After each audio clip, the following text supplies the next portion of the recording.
नमस्कार दोस्तों, आज के इस वीडियो में आप लोगों का बहुत बहुत स्वागत है। सबसे पहले आप लोगों से अनुरोध है कि मेरे चैनल को सब्सक्राइब कर लें और अपने दोस्तों के साथ शेयर भी कर दें। तो आज के इस वीडियो में आप लोगों को इस सर्दी जुखाम इस मौसम में होने वाले बीमारियां जैसे सर्दी जुखाम, गले में खराश और गले में सूजन, इसके बारे में बताएंगे कि इसको कैसे आप ठीक कर सकते हैं। घर पे ही ठीक कर सकते हैं, कोई दवा लाने की ज़रूरत नहीं। बहुत लोग परेशान हैं सर्दी खांसी जुखाम से, दवा भी काम नहीं कर रही है, जैसे कि कोरोना काल में हुआ था। तो लोग घर पे ही, कुछ लोग घरेलू नुस्खे से ही ठीक हो गए। तो उसी नुस्खों को फिर से अपनाइए और अब ठीक हो सकते हैं। इसमें पहला नुस्खा है, जैसे आपको गले में खराश हो रही है, गला गड़ रहा है, जिससे लगता है कि कुछ चुभन सी हो रही है और बार बार खांसी आ रही है, तो इसमें आप कम से कम आधा लीटर पानी गर्म करिए।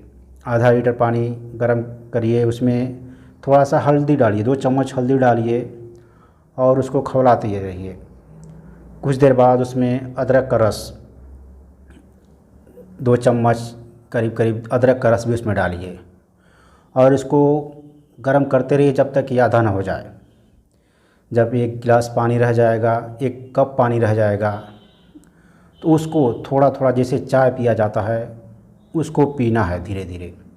इससे पीने से क्या हुआ कि जो जिसमें एंटीबायोटिक होता है आपके हल्दी में एंटीबायोटिक होता है, वो बैक्टीरिया को किल करेगा। और जो अदरक होता है, जिंजर होता है, उसमें एंटी इन्फ्लेमेटरी गुण होते हैं, जो कि जो गले में इन्फेक्शन की वजह से सूजन हो जाते हैं उसको कम करता है। तो मात्र पीने के 5 से 7 मिनट में ही आपके जो गले में खराश होती है वो कम हो जाएगी और खांसी आना बंद हो जाएगा। तो इसको कम से कम 2 से 3 दिन तक जैसे चाय पिया जाता है उस तरह खाना खाने के बाद पीजिए और इसे तुरंत आराम हो जाएगा।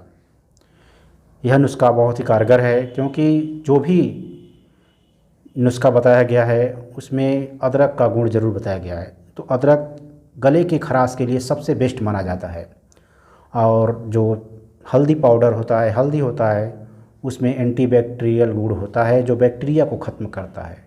इस तरह इससे आपको बहुत ही फ़ायदा होगा, बिना दवा के आप ठीक हो सकते हैं।